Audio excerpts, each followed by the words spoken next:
Hi guys, Rob Lester here from Lester Bathrooms. Thank you for taking the time to check out our channel where we're all about the bathrooms. In today's video, I'm ripping out this bathroom today, but I thought I'd just take a bit of time out to show you how to remove a tiny little radiator. Really quick, really simple with minimal tools, so let's get into it.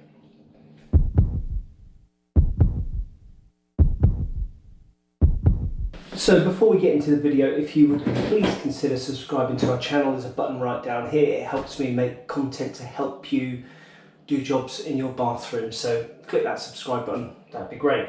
So tools for today's video, just a couple of adjustable spanners, a little Phillips screwdriver or a little flat-headed screwdriver to get the top caps off, a couple of sponges, and if you've got a wet vac, brilliant, even better. So first thing we're going to do is switch these valves off to stop any water going into the radiator. Okay, so first things first, we're going to turn off any valves that we've got. I think that's off already.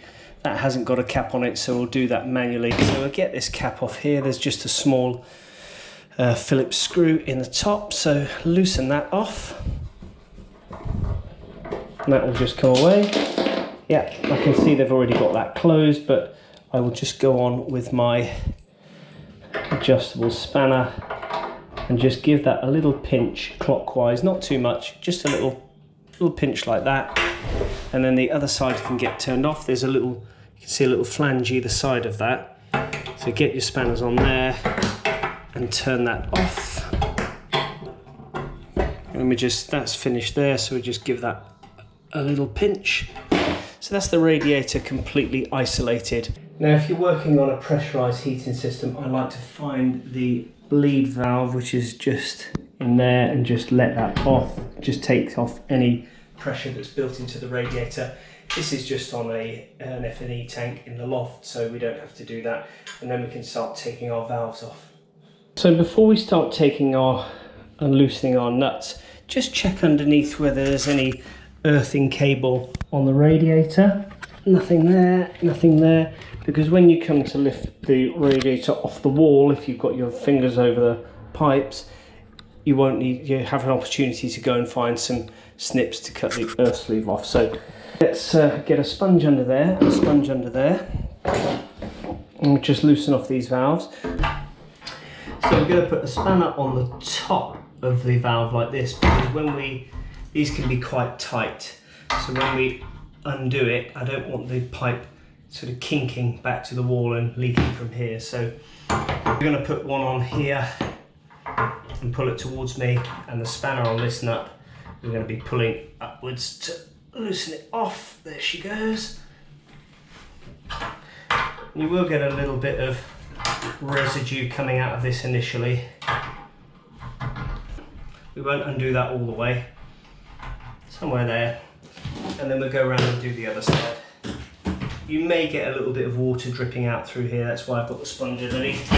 But once we've done the other side, it will cause a vacuum in the radiator. Exactly the same principle on this side, but just the other way around. So you put your spanner on the top and push it to the wall, because this nut will be coming anti-clockwise. So a bit of pressure on there, your spanner's on the top. There we go. And that's loose now. So both sides are relatively loose now.